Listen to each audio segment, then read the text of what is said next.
నేను GO number 3కి ఇది మాట్లాడుతూ ఉన్నా. ఇప్పుడు నేను మీ చేత ఓట్లు వేయించుకోవడానికో చప్పట్లు కొట్టించుకోవడానికో ఒక మాట మాట్లాడి చేసేస్తాం అని మాట్లాడవచ్చు. కానీ మనం సుప్రీంకోర్టులో కొన్ని హైకోర్ట్స్లో ఉన్నప్పుడు కొంచెం జాగ్రత్తగా వ్యవహరించాల్సిన పరిస్థితి ఉంది. అన్ని ఉద్యోగాలు మనం ఎవరైనా సరే ఉద్యోగాలు ఎలా వస్తాయి మీరు ఆలోచించండి. స్కిల్ ఉండాలి. ఒకవేళ నాకు రిజర్వేషన్ లేదు, రిజర్వేషన్ లేనప్పుడు నేను ఏం చేస్తాను చెప్పండి? స్కిల్ డెవలప్ చేసుకొని వెళ్ళాలి. రిజర్వేషన్ వచ్చే వరకు వెయిట్ చేయడం నాకైతే భయం వేస్తుంది నా జీవితం.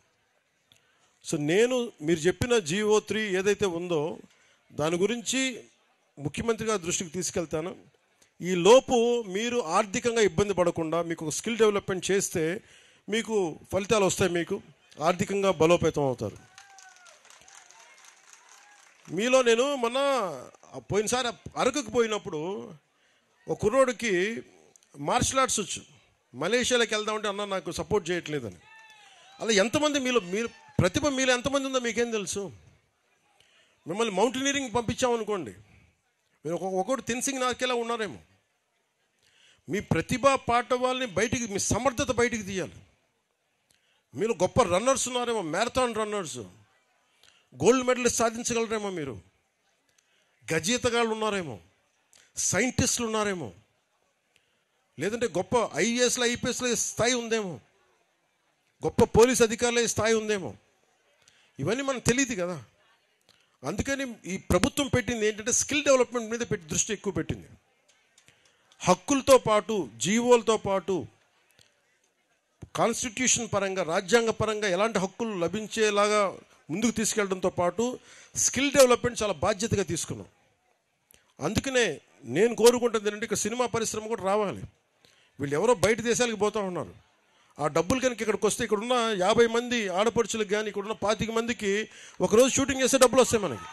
సో ఇట్లాంటివన్నీ ఆలోచించి నేను టూరిజంను కూడా డెవలప్ చేయాలి, విదేశీయులు రావాలి, ఇవన్నీ ఆలోచించి మేము ముందుకు వెళ్తా ఉన్నాం. మీ సహాయ సహకారాలు కావాలి, మీరు అండదండలు కావాలి, మీకు అభివృద్ధి కావాలి. మనస్ఫూర్తిగా కోరి మీకోసం నిరంతరం పనిచేస్తామని తెలియజేసుకుంటూ ఇక్కడికి వచ్చిన కూటమి నాయకులందరికీ పేరు పేరున తెలుగుదేశం, జనసేన, భారతీయ జనతా పార్టీ నాయకులందరికీ, సర్పంచులకి, ప్రతి ఒక్కరికి పేరు పేరున ధన్యవాదాలు తెలుపుకుంటూ వేదిక పైన ఉన్న గౌరవ ఎమ్మెల్యేలు గారికి, ఎమ్మెల్యేస్ అందరికీ కూడా నా నమస్కారాలు, హృదయపూర్వక ధన్యవాదాలు తెలియజేసుకుంటూ ఈ కార్యక్రమాన్ని ఇంత విజయవంతంగా చేసిన మన కలెక్టర్ గారికి, SP గారికి, ఉన్నత పోలీస్ అధికారులందరికీ కూడా ధన్యవాదాలు తెలుపుకుంటూ నిన్నటి నుంచి ఈ రోజు దాకా దారి పొడుగున ఉన్న ప్రతి కానిస్టేబుల్ కూడా చేతులెత్తి నేను నమస్కరిస్తా ఉన్నాను.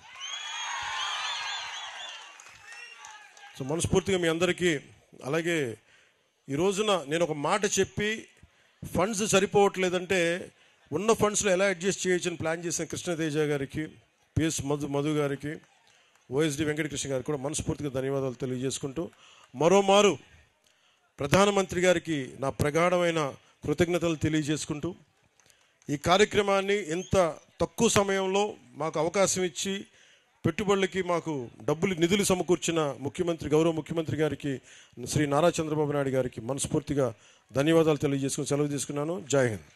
ఇందాక ముఖ్యంగా ప్రెస్ సోదరులకు చెప్పాను, నేను మీకే ముందు కృతజ్ఞతలు తెలియజేశాను. ఈ సమస్యల్ని బయటికి తీసుకొచ్చింది మీరే. మీరు కనుక ఈ సమస్యలను వెలికి తీయకుండా ఉంటే ఈరోజు ఇంత అద్భుతంగా జరుగుండేది. మనస్ఫూర్తిగా మరోమారు పాత్రికేయ సోదరులందరికీ మరోమారు ధన్యవాదాలు తెలియజేసుకుంటాను.